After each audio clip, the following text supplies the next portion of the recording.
Arya Manggada Seri 5. Matahari Senja. Cerita, Esa Mintarja. Audiobook, novel silat. Bab 9. Apa yang telah terjadi, Kakang? Bertanya Ki Krawangan yang berjongkok di sebelah kakaknya. Orang yang pernah kau tolong itu ternyata tidak kurang dari sosok iblis yang paling jahat. Aku tidak mengira Kakang. Ia tampak lemah dan sakit pada waktu itu, jawab Ki Krawangan. Ia datang bersama beberapa orang kawannya untuk mengacaukan upacara persembahan itu, berkata kakak Ki Krawangan itu pula. Tetapi apa maksud orang bongkok itu? Bertanya Ki Krawangan. Ia berniat mengacaukan upacara ini. Bahkan mengacaukan akal kita sehingga kepercayaan kita menjadi menipis. Ia datang dengan membawa kepercayaan baru untuk menyesatkan jalan hidup kita menuju ke kesejahteraan lahir dan batin. Delima yang mendengar keterangan pamannya itu hampir saja tidak dapat menahan hati. Menurut pendapatnya, kepercayaan yang diajarkan oleh pamannya itulah yang sesat. Sebenarnya Ki Krawangan juga ragu. Setelah hutan lebat yang seakan-akan memagari lingkungan yang luas di bawah kaki Gunung Lawu itu terbuka, maka para penghuninya mempunyai hubungan yang lebih luas dengan orang-orang dari seberang hutan. Tetapi Ki Krawangan tidak menjawab. Demikian pula Delima yang merasa lebih baik diam saja daripada membuka persoalan baru dengan orang-orang padepokan. Dalam pada itu, selagi ketegangan mencengkam orang-orang yang berada di sekitar sanggar itu, telah terdengar suara dari dalam kegelapan. Suara yang tidak jelas sumbernya. Seakan-akan melingkar-lingkar di udara yang kelam. Suara tertawa yang berkepanjangan. Di sela-sela suara tertawa itu terdengar kata-kata. Heh, kalian orang-orang sesat. Apa sebenarnya yang kalian cari dengan cara yang tidak pantas itu? Kalian telah digiring oleh seorang yang menjadi gila karena kehilangan anak bayinya.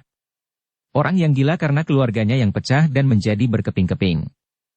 Mungkin juga karena salahnya sendiri. Namun kemudian, ia telah mencari sasaran untuk menimpakan kesalahan itu. Ia membenci semua bayi. Ia ingin semua bayi mati seperti anaknya. Dalam api. Suara itu berhenti sejenak. Sementara kakak Ki Krawangan yang telah sadar sepenuhnya itu berteriak pula. Heh, pengecut. Nampakkan dirimu. Jangan memfitnah sambil bersembunyi. Aku telah mengalahkan kau, terdengar lagi suara dari kegelapan, sekarang sadarilah. Jika sementara ini kalian harus mengorbankan seekor anak binatang di bawah purnama, maka beberapa saat lagi kalian akan digiring untuk mengorbankan anak manusia. Bayangkan, setiap bulan seorang bayi akan mati. Gila. Bahkan tidak hanya di padukuhan ini saja. Apakah kalian akan melakukan upacara yang gila itu? Hari ini orang-orang padepokan itu sudah berniat mengorbankan seseorang sebagai langkah awal niat mereka menggiring kalian untuk mengorbankan bayi di setiap bulan purnama, karena orang yang kalian anggap pemimpin padepokan itu telah terganggu penalarannya. Cukup, fitnah itu sama sekali tidak benar. Teriak kakak Ki Krawangan. Tetapi suara tertawa itu masih berkepanjangan. Kata-kata di sela-sela derai tertawa itu masih terdengar. Nah, kalian yang waras, yang masih mempunyai daya penalaran yang utuh, apakah kalian justru akan jatuh di bawah pengaruh orang gila? Orang yang terganggu kesadarannya oleh dendam kebencian? Cukup, bukan hanya kakak Ki Krawangan saja yang berteriak, tetapi seorang cantrik yang telah sadar sepenuhnya berteriak pula, sementara orang yang bertubuh raksasa itu menggeram. Ia tidak berani berteriak, agar darah di lukanya tidak memancar lagi. Namun suara itu masih terdengar. Selamat malam saudara-saudaraku. Selama padepokan itu masih ada, maka kita masih akan sering berjumpa dimanapun. Gila. Hei orang-orang gila. Aku bunuh kalian pada saatnya. Tetapi suara itu menjawab. Jika kami ingin membunuhmu, maka kami tentu sudah melakukannya. Tetapi kami bukan orang-orang yang menjadi mata gelap, kehilangan pegangan dan membunuh sasaran yang tidak ada sangkut pautnya dengan persoalan yang sebenarnya terjadi. Nah, tolong, sampaikan kepada Kiai Banyu Bening, jika ia masih tidak menghentikan perbuatan gilanya, maka kami benar-benar akan memperlakukannya seperti orang gila. Diam, teriak kakak Ki Krawangan. Suara tertawa itu masih bergema. Semakin lama terdengar semakin jauh, sehingga akhirnya hilang sama sekali. Malam kembali menjadi sepi. Ketegangan masih mencengkam setiap jantung. Orang-orang padepokan yang masih lemah itu dicengkam oleh kemarahan, kebencian, dendam tetapi juga kekhawatiran. Tetapi mereka tidak dapat berbuat apa-apa. Mereka tidak dapat memburu orang-orang yang telah menghinakan mereka dan bahkan menyebut nama Kiai Banyu Bening. Namun sejenak kemudian, maka orang yang bertubuh raksasa itu berkata, "Biarlah orang-orang padukuhan itu pergi. Kita akan membuat perhitungan dengan mereka kelak, karena mereka tidak mau membantu kita di saat kita dalam kesulitan." Kakak Ki Krawangan tidak menyahut. Tetapi bagaimanapun juga ia merasa cemas tentang adiknya. Orang-orang padepokan dapat menyangka bahwa adiknya benar-benar telah berhubungan dengan orang bongkok itu. "Besok aku harus berbicara dengan Krawangan," berkata orang itu di dalam hatinya. Dalam pada itu, maka orang-orang padukuhan itu pun segera pulang ke rumah mereka masing-masing ketika mereka sudah mendapat izin dari orang-orang padepokan. Namun ancaman orang bertubuh raksasa itu didengar oleh salah seorang padukuhan itu, sehingga ia menjadi ketakutan. Ternyata perasaan takut itu kemudian telah menjalar pula ke setiap orang yang mendapat berita tentang ancaman itu. Namun sebelum orang-orang itu memasuki gerbang padukuhan, maka seseorang telah berlari-lari keluar dari regol padukuhan. Justru orang yang belum mereka kenal. "Siapa yang terikat di halaman Banjar?" "Siapa?" teriak orang itu. "Siapa? Siapa?" Setiap orang pun telah bertanya pula. Namun karena itu, maka orang-orang itu tidak jadi langsung pulang ke rumah. Tetapi mereka berduyun-duyun pergi ke Banjar. Sebenarnya lah dua orang terikat pada dua batang pohon yang tumbuh di halaman Banjar. Orang yang juga belum mereka kenal. Kedua orang itu agaknya telah pingsan meskipun keduanya masih hidup. Agaknya keduanya telah menjadi kepanasan oleh lidah api yang menelan Banjar padukuhan mereka. Banjar yang mereka dirikan dengan susah payah itu telah menjadi abu diterpa oleh kemarahan Sang Maha Api karena pokal orang bongkok itu. Kedua orang itu tubuhnya basah oleh keringat. Sementara udara di halaman Banjar itu masih terasa panas, meskipun api sebagian besar sudah padam. Seorang penghuni padukuhan yang sudah separuh baya berkata, "Ambil air. Kita harus segera mendinginkan mereka." Seseorang pun telah berlari-lari ke sumur. Dengan upih orang itu membawa air yang kemudian telah disiramkan ke wajah kedua orang yang pingsan itu. Kedua orang itu mulai menggeliat. Bahkan kemudian keduanya mulai menggelengkan kepalanya serta membuka matanya. Namun adalah di luar dugaan ketika tiba-tiba sesosok tubuh yang hanya nampak hitam di kelamnya malam muncul dari antara sisa kayu dan pecahan genting yang berserakan di bekas Banjar itu berdiri, sementara malam seakan-akan menjadi semakin hitam. Orang-orang yang berada di halaman padukuhan itu termangu-mangu. Oncor di regol halaman Banjar masih menyala, meskipun cahayanya tidak dapat menggapai seluruh halaman, juga tidak dapat menerangi sosok tubuh yang muncul dan dalam sisa-sisa kebakaran itu, meskipun di sana-sini masih nampak lidah api menyala meskipun hanya sejengkal.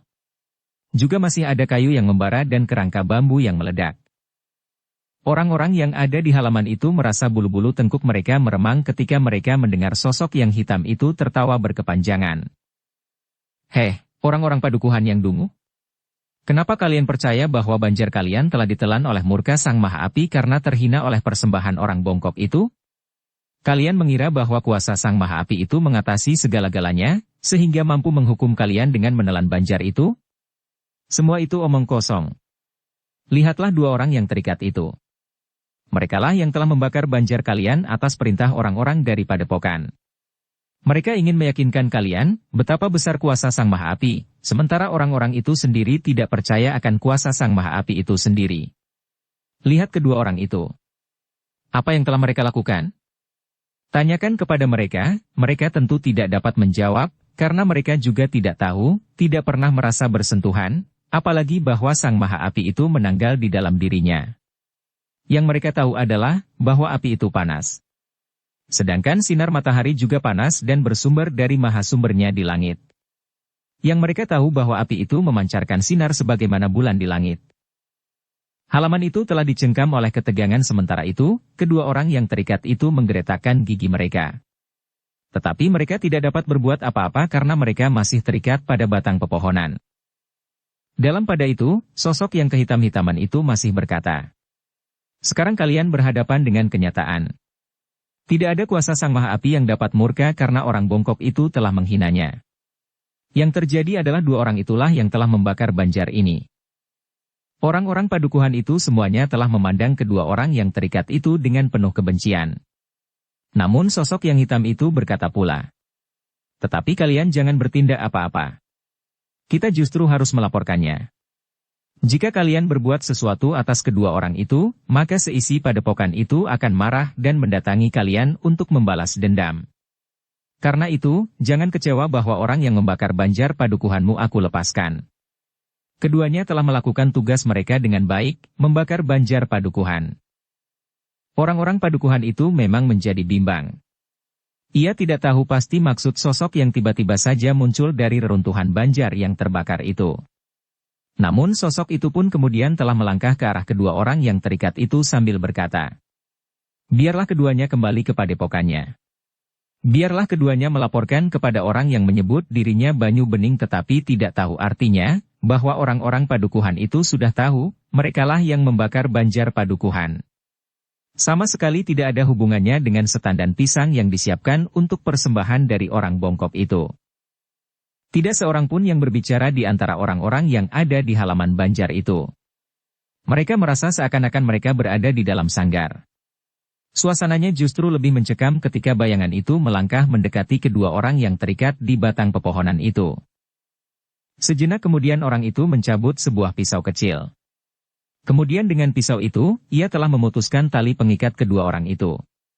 Adalah di luar dugaan, bahwa tiba-tiba seorang yang bertubuh gemuk telah menyerang orang yang melepaskan talinya itu. Dengan cepat ia mengayunkan tangannya menghantam ke arah kening. Tetapi orang itu sendirilah yang kemudian menjerit sambil meloncat surut. Ternyata tangannya sama sekali tidak menyentuh kening. Tetapi tangan itu telah menyambar tajamnya pisau di tangan orang yang telah memotong tali pengikatnya. Dukung channel Novel Silat dengan subscribe, follow, like, komen dan share. Orang itu tertawa. Katanya, "Bukan salahku. Jika kalian masih saja keras kepala, maka pisau ini akan menggorok leher kalian berdua." Orang itu memegangi tangannya yang berdarah. Tetapi ia tidak menjawab. "Nah, sekarang pergilah. Katakan kepada Banyu Bening yang tidak bening itu, bahwa kami akan tetap menentangnya sampai ia menyadari bahwa yang dilakukan itu sama sekali tidak pantas." Ia merasa terpukul karena anaknya terbakar. Tetapi pada suatu saat ia akan merasa terhibur melihat bayi-bayi yang terbakar seperti anaknya. Sama sekali tidak ada sangkut pautnya dengan matahari dan bulan. Kedua orang itu termangu-mangu, sehingga orang yang semula muncul dari antara runtuhan itu membentak mereka. "Cepat, pergi atau aku akan mengambil keputusan lain." Keduanya pun kemudian dengan tergesa-gesa melangkah menjauhi orang yang melepaskan mereka itu. Sementara orang-orang padukuhan telah melihatnya. Namun ketika keduanya sampai di regol, seorang di antara keduanya berteriak, "Awas! Pada suatu saat aku akan kembali untuk membunuhmu. Kau akan mati di atas api persembahan. Tubuhmu akan hancur menjadi debu. Ingat besok jika purnama naik, maka kami benar-benar akan mengorbankan kau. Jika kau bersembunyi, maka salah seorang penghuni padukuhan ini akan kami korbankan. Demikian berturut-turut setiap purnama. Kecuali jika ada seorang bayi yang diserahkan." Tetapi demikian ia selesai berbicara dan melangkah untuk meninggalkan halaman banjar itu, sebuah pukulan yang keras telah mengenai mulutnya. Sambil meloncat surut dan bahkan hampir kehilangan keseimbangannya, orang itu mengaduh. Ternyata dua giginya telah tanggal dan darah mengalir dari sela-sela bibirnya. "Kau sudah dibebaskan. Tetapi mulutmu masih saja meneriakkan kegilaanmu." Kedua orang yang akan meninggalkan halaman itu tersentak. Dipandanginya orang yang berdiri di hadapannya. Karena orang itu membelakangi oncor di regol halaman, maka wajah orang itu tidak nampak jelas. "Kau sudah dibebaskan dan dapat kembali ke padepokan.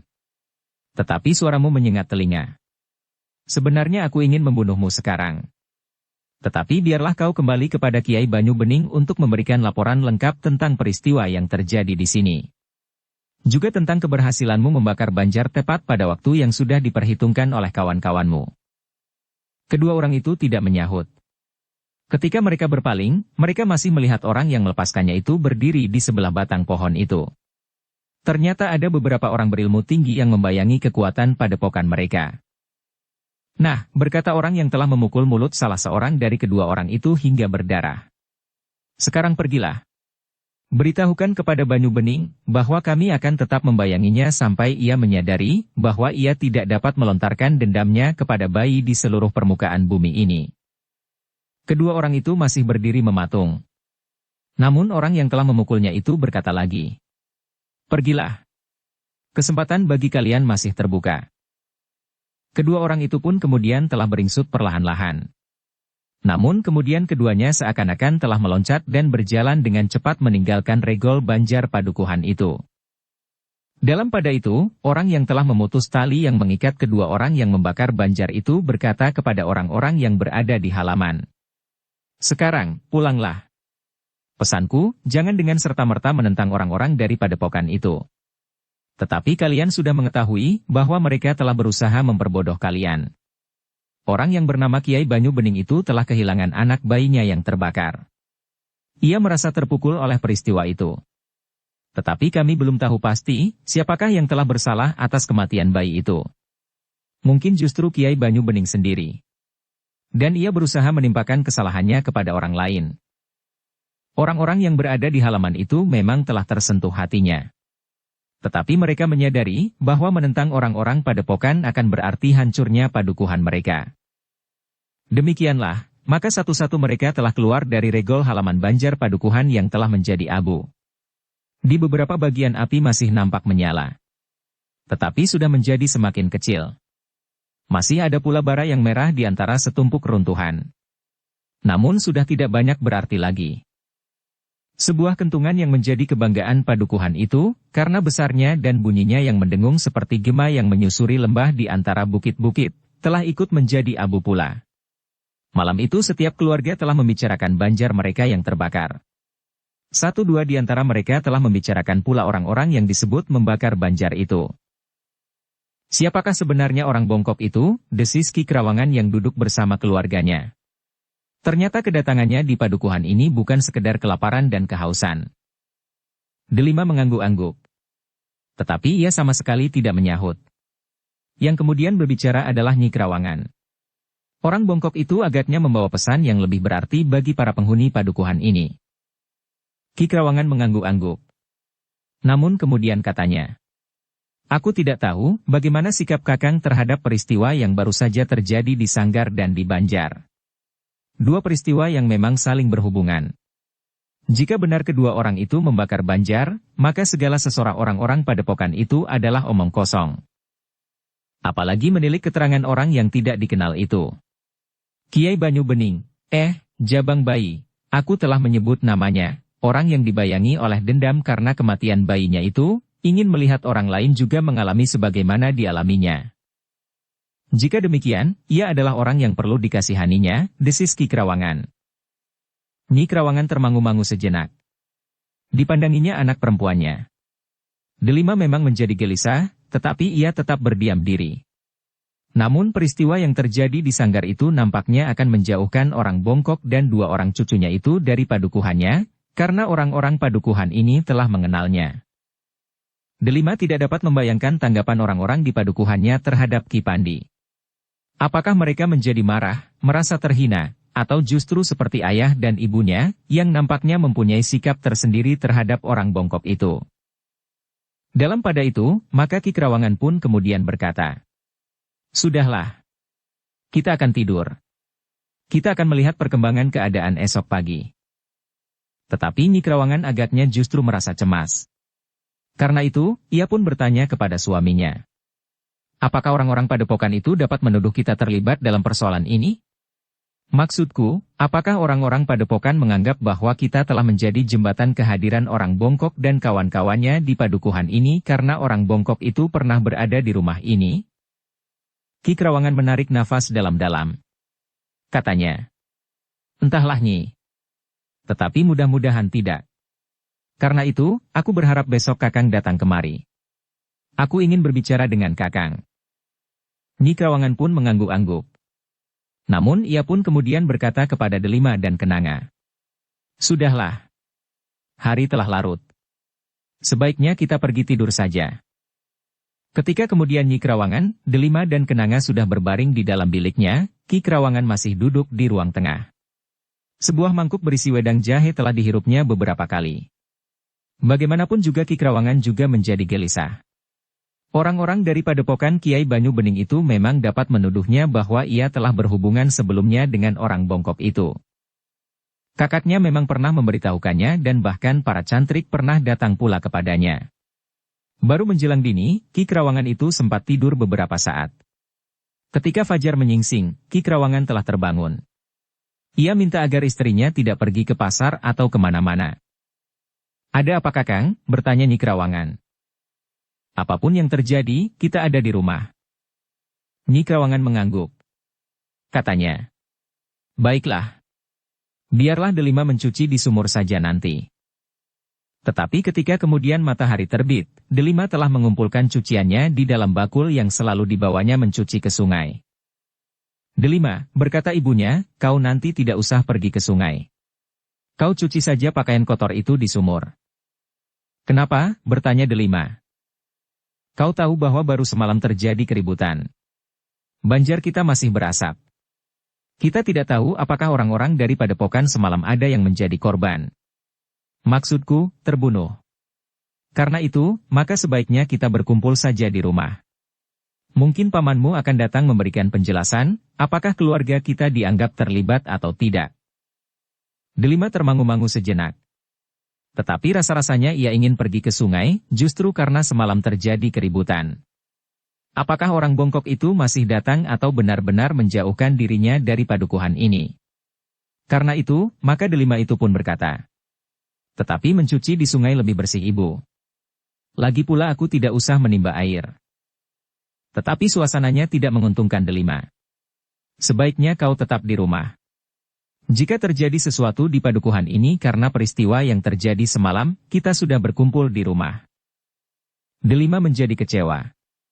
Tetapi ia memang menjadi cemas bahwa sesuatu akan terjadi di padukuhan itu sebagaimana dikatakan oleh ibunya. Bahkan mungkin sesuatu akan terjadi pada keluarganya, karena kecurigaan orang-orang dari padepokan Kiai Banyu Bening terhadap keluarganya. Orang-orang dari padepokan itu dapat menganggap bahwa keluarganya merupakan jembatan kehadiran orang bongkok itu di padukuhan.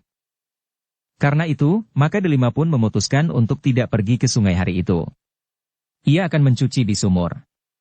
Tetapi Delima itu pun kemudian berkata kepada adiknya, "Kau harus membantu aku menimba air." "Aku membantu menggosok dengan lerak saja," jawab Kenanga.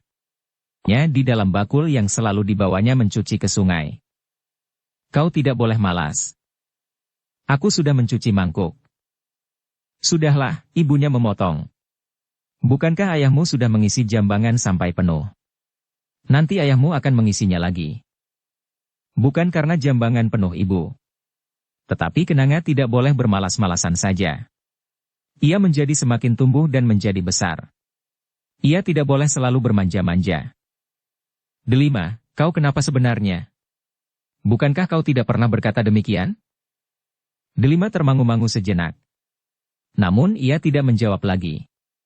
Dipungutnya bakul yang berisi pakaian-pakaian kotor itu dan dibawanya ke sumur. Sambil berjalan ia melihat adiknya mengusap matanya yang basah. Sambil melangkah Delima berdesis perlahan yang hanya dapat didengarnya sendiri. "Anak manja yang cengeng."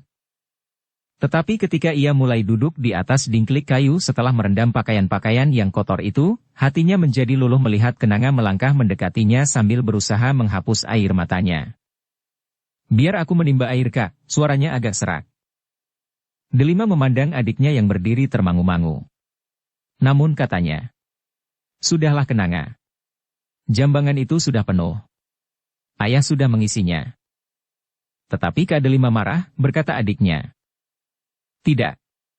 Aku tidak marah Kenanga." Kenanga masih ragu.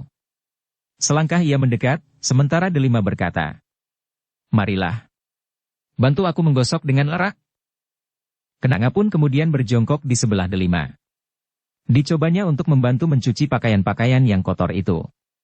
Dalam pada itu, Delima sempat merenungi dirinya sendiri. Kenapa tiba-tiba saja ia menjadi kesal? Namun akhirnya Delima menyadari bahwa ia menjadi kecewa karena ia tidak dapat pergi ke sungai untuk bertemu dan berbicara dengan orang bongkok itu. Tetapi ia telah menimpakan kekesalannya itu kepada adiknya. Dalam pada itu, Ki Krawangan yang duduk di ruang dalam masih saja merasa gelisah. Nyi Krawangan yang sibuk di dapur, sempat melupakan kegelisahannya sejenak, justru karena kesibukannya. Ketika matahari menjadi semakin tinggi, maka Ki Krawangan bergegas menyongsong kakaknya yang benar-benar telah datang ke rumahnya. Dipersilahkannya kakaknya itu duduk di dalam. Rasa-rasanya Ki Krawangan tidak sabar menunggu, apa yang akan dikatakan oleh kakaknya itu. Krawangan, berkata kakaknya, beberapa orang kawanku memang mempertanyakan hubunganmu dengan orang bongkok itu. Tetapi kakang tahu bahwa aku tidak mempunyai hubungan apa-apa. Ya. Para cantrik yang kemarin ada di sini itu juga mengatakan bahwa kau tidak mempunyai hubungan apa-apa, kakaknya itu termangu-mangu sejenak. Namun kemudian katanya, tetapi sekarang yang ada hanya aku, Krawangan. Aku ingin kau berkata dengan jujur. Apakah sebenarnya kau mempunyai hubungan atau tidak? Sementara itu Delima yang diberitahu oleh ibunya, bahwa pamannya telah datang, berkata kepada adiknya. Kau tunggu cucian ini kenanga. Jika kau dapat membantu, lakukanlah. Tetapi jika kau merasa lelah, tunggui sajalah di sini. Kenanga yang masih dibayangi oleh kemarahan kakaknya tidak berani membantah. Sambil mengangguk Kenanga menyahut. Baik, Kak. Tetapi jangan lama-lama. Tidak. Aku tidak akan menunggui pembicaraan ayah dan paman sampai selesai. Bersama ibunya, maka Delima pun kemudian masuk ke dalam. Tetapi keduanya tidak menemui pamannya. Keduanya berusaha mendengarkan pembicaraan Ki Krawangan dengan kakaknya yang menjadi salah seorang penghuni padepokan Kiai Banyu Bening dari balik dinding. Dalam pada itu, Krawangan berusaha menjelaskan sekali lagi, kenapa orang bongkok itu pernah berada di rumahnya sebelum terjadi peristiwa yang mengguncang tatanan yang dibuat oleh orang-orang dari padepokan Kiai Banyu Bening itu. Kakak Ki Krawangan itu mengangguk-angguk. Dengan nada berat ia berkata, ternyata segala sesuatunya telah disusun dengan rapi oleh orang bongkok itu. Tetapi kenapa ia telah memilih rumah ini? Apakah orang bongkok itu mengetahui bahwa kau adalah adik dari salah seorang penghuni padepokan itu? Aku tidak tahu, Kakang.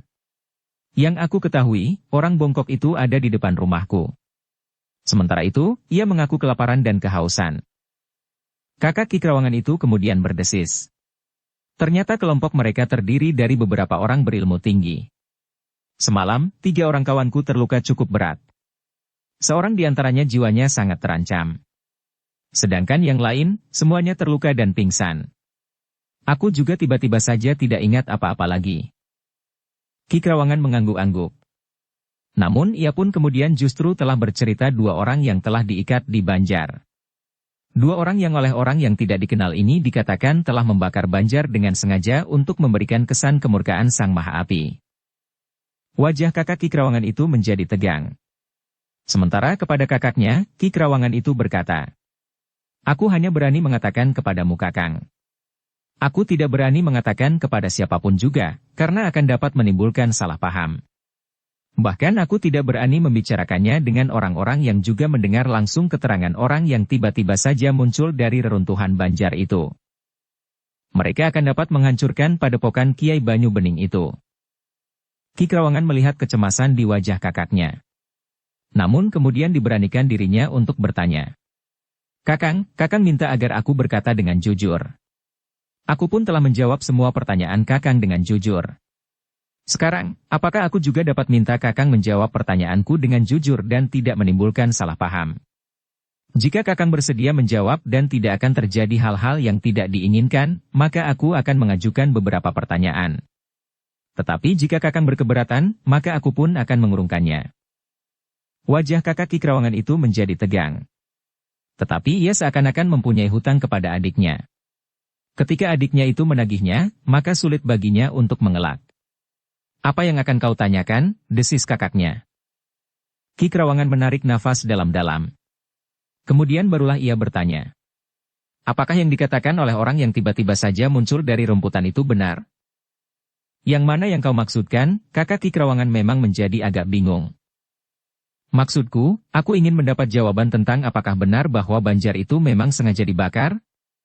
Kemudian apakah benar, bahwa sebenarnya upacara yang dilakukan setiap bulan purnama yang mengarah kepada penyerahan korban seorang bayi itu semata-mata karena dendam yang membakar jantung Kiai Banyu Bening dan sama sekali tidak ada hubungan dengan kepercayaan tentang kesejahteraan lahir dan batin?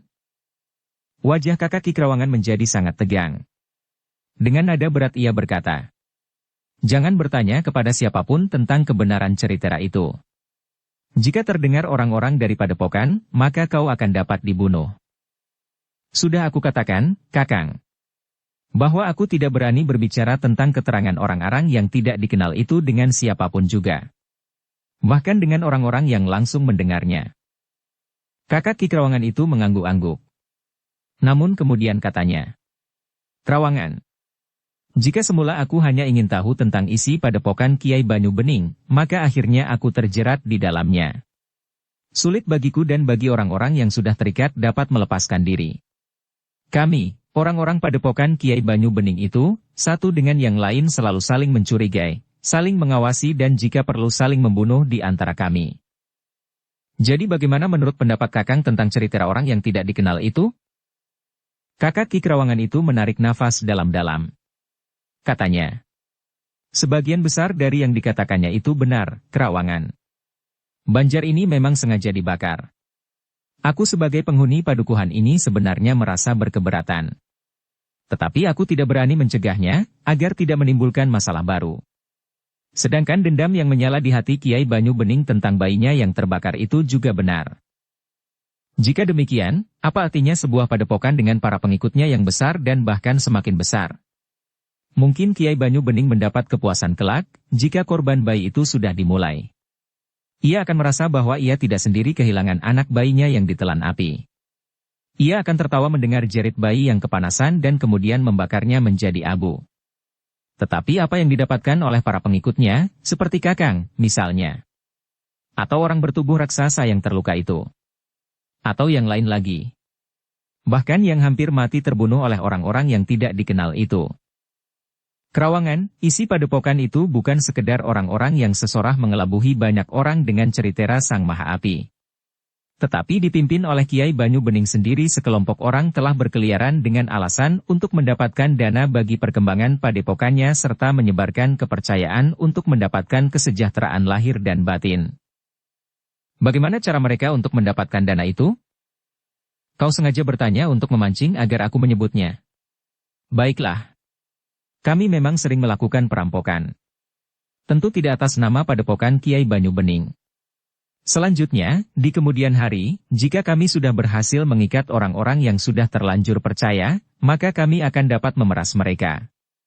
Uang dan barang-barang itu akan mengalir dengan sendirinya ke padepokan kami. Dan Kakang menjadi salah seorang di antara mereka, bertanya Ki Krawangan. Aku sudah terlanjur terlibat di dalamnya. Sulit bagiku untuk melepaskan diri. Jika aku hilang dari lingkungan mereka, maka semua keluargaku tentu akan ditumpas habis. Termasuk kau dan anak istrimu. Apalagi sekarang, setelah orang bongkok itu hadir di padukuhan ini, kakaknya berhenti sejenak. Namun kemudian dengan kerut yang semakin dalam di keningnya ia berkata, "Selama ini aku adalah salah seorang di antara mereka yang mendapat kepercayaan itu untuk tetap dapat berbuat banyak. Tetapi aku sebenarnya sedang mencari jalan untuk keluar dari neraka itu. Apalagi Kiai Banyu Bening sudah mengatakan niatnya untuk benar-benar mengorbankan seorang bayi meskipun baru akan dilakukan di padepokan itu saja." Ki Krawangan menarik nafas dalam-dalam. Semula ia tidak mengira bahwa kakaknya itu justru merasa tersiksa. Ia mengira bahwa kakaknya benar-benar merasa terpanggil untuk bekerja keras menyebarkan kepercayaan yang sekedar menjadi selubung dari satu gerakan yang kotor. Dendam dan pemerasan. Tetapi Krawangan sendiri tidak berdaya untuk membantu kakaknya melepaskan diri dari lingkungan yang terkutuk itu. Kakaknya yang melihat wajah Ki Krawangan menjadi muram, berkata, "Sudahlah. Jangan hiraukan aku. Aku akan dapat menjaga diriku sendiri." Ki Krawangan mengangguk-angguk. Katanya, "Maaf Kakang. Aku tidak dapat membantu apapun juga." "Aku mengerti," jawab kakaknya. "Jika kau melibatkan diri, maka kaulah yang lebih terancam daripada aku sendiri. Bahkan dengan anak dan istrimu. Karena itu, kau justru harus berdiri pada jarak tertentu. Sementara ini aku masih orang yang dipercaya sehingga sikapku masih harus tidak berubah." Ki Krawangan mengangguk-angguk sambil berdesis. "Baik Kakang." Demikianlah, maka kakak Ki Krawangan itu pun segera minta diri. Sebelum ia meninggalkan tempat itu ia berkata, Kau harus berhati-hati Krawangan. Meskipun sampai saat ini kau masih dianggap bersih tetapi kau termasuk salah seorang yang pernah dibicarakan oleh para pemimpin padepokan Kiai Banyu Bening itu. Iya, Kakang. Tetapi sebenarnya lah aku tidak mempunyai hubungan apa-apa dengan orang bongkok itu. Sejenak kemudian, maka kakak Ki Krawangan itu telah meninggalkan rumah adiknya. Sementara Ki Krawangan mengantarnya sampai keluar regol halaman rumahnya. Ketika seseorang lewat di depan regol itu, maka ia pun telah mengangguk dalam-dalam. Mereka menganggap bahwa kakak Ki Krawangan itu adalah salah satu dari antara orang-orang yang dihormati di padepokan Kiai Banyu Bening, karena kakak Ki Krawangan itu sudah mendapat wewenang untuk memberikan sesorah di sanggar di luar padukuhan itu. Karena kakaknya itu pula, maka Ki Krawangan sendiri termasuk orang yang dihormati pula di padukuhan itu. Delima dan ibunya mendengar semua pembicaraan itu. Ibunya, seperti juga ayahnya, sama sekali tidak melihat jalan yang dapat ditetapkan oleh kakak Ki Krawangan itu. Namun Delima agak sungkan untuk menyampaikannya kepada orang bongkok itu apabila mendapat kesempatan. Besok aku akan mencuci di kali. Mudah-mudahan orang bongkok itu masih mau datang lagi, berkata Delima di dalam hatinya. Sebenarnya lah di keesokan harinya, Delima telah minta izin ayah dan ibunya untuk mencuci di kali. Suasananya masih belum menentu, Delima, berkata ibunya. Jika terjadi sesuatu, tentu telah terjadi kemarin, Ibu, jawab Delima, agaknya memang tidak terjadi sesuatu. Apakah Paman mengatakan bahwa orang-orang dari padepokan itu akan berbuat sesuatu atas orang-orang padukuhan ini? Tidak, jawab ayahnya. Tetapi kita harus tetap berhati-hati. Bukankah aku tidak akan berbuat apa-apa, ayah? Hanya mencuci pakaian. Tidak lebih. Ki Krawangan menarik nafas panjang. Namun akhirnya ia berkata, tetapi jangan terlalu lama. Kau pun harus berhati-hati. Jika bukan orang dari padepokan, mungkin orang-orang yang tidak kita kenal itu masih berkeliaran di sini. Terutama orang bongkok itu. Bukankah orang bongkok itu tidak berniat jahat? Ia justru mencoba untuk mengingatkan kita, bahwa jalan yang selama ini kita tempuh harus kita pertimbangkan lagi. Delima, potong ayahnya, kau jangan berkata begitu.